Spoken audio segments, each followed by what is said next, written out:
Welcome back to another video. Today we're going to do a video for weapon lights and red dots. But just something quick, simple,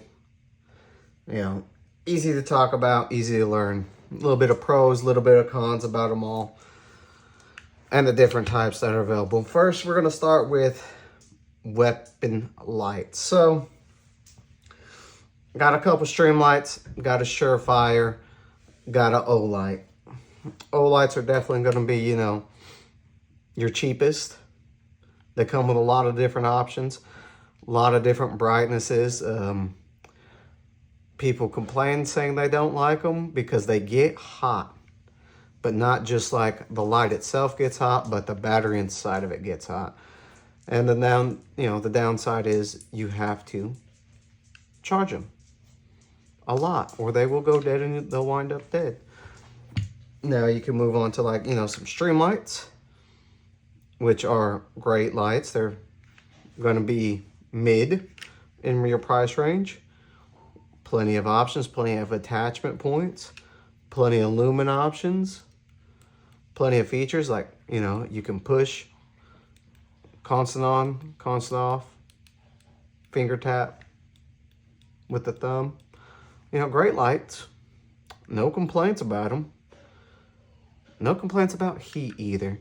And the battery compartment, I believe on this one, you actually have to take the light off itself to replace the battery, which to me, that is a downside. Another stream light. I believe this one you can actually unscrew, or you actually have to take it off. But to me, that is a downside because you have to remove the light to change the batteries. Now, that goes for the same for the surefire, but you have to take it off to reattach it. But surefire going to be your high end in essence. Everybody knows surefire. They make quality shit. It lasts. You can beat the hell out of it. Definitely going to be your top of the line, high end. Hence, it's on the staccato. These do get hot on the bulb side. The battery's not so much. But if you're going to be running these, these take 2 batteries versus one or none. These you can, slap on and charge whenever you want. I still have no issue. I love the rechargeable battery feature. If you can tell me what everybody's issue with is and send me a link so I can check it out, please do. I would love to know it. But some cons. Pros, cheap on some of these. Mid-tier, low, mid-tier. Very cheap. Big fan of this. I'd say grab these before you move up to the TLR1 or the surefire. These little stream lights are nice, compact, light. Pro of this is definitely adds a little bit of weight to the front. Helps with muzzle, flip, and rise. Definitely a great addition. Move over here, to these, where your con is going to be how you have to change out the battery. And depending on which model, your battery life obviously goes down the more you use your light. Pros, though, bright as hell. You can't really complain about that. I mean, you're definitely going to notice the difference in brightness levels. Cons, price. Meh. That's about it. Durability, pro. Don't know how durable these are. Don't know. But let's move to red dots. So I got 3 different styles, 3 different brands. I don't have any Trigicons yet. One day. I got leupold Delta Pro, Sig Romeo 1, and 2 different holosuns. I got the 507K X2 is this one, and I think this is just the 507 CR X2. So this is a C, and this is a slim line. Pros to this one, it has solar charging. I don't really know how well it works. Cons, this one doesn't. Has adjustments on the side. Now these have shake awake. Big fan of shake awakes. Huge fan of shake awakes. But, you know, it's all purpose. Now,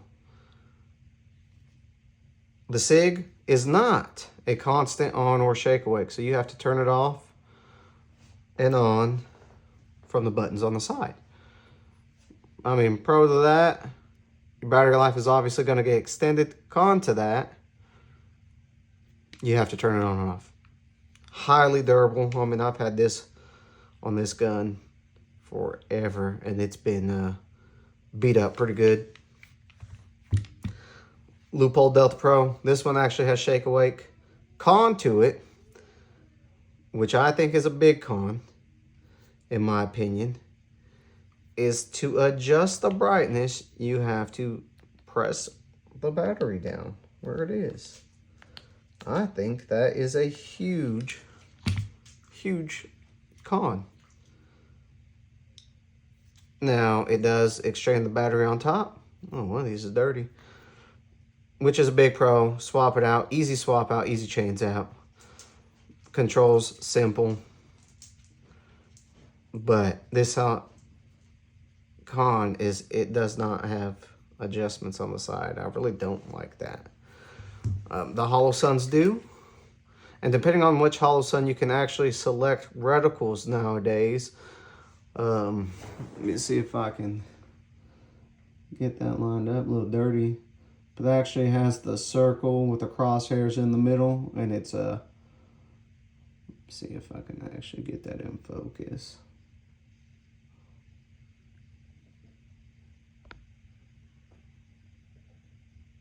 Nope. Well, and then this one actually has the green dot, which that's a little bit better. So the perks of those holosuns, you can actually select different. I would say these probably have the most reticle options, which is a big pro. Mid-price, SIG's fairly cheap. I have a Vortex that's similar to the SIG.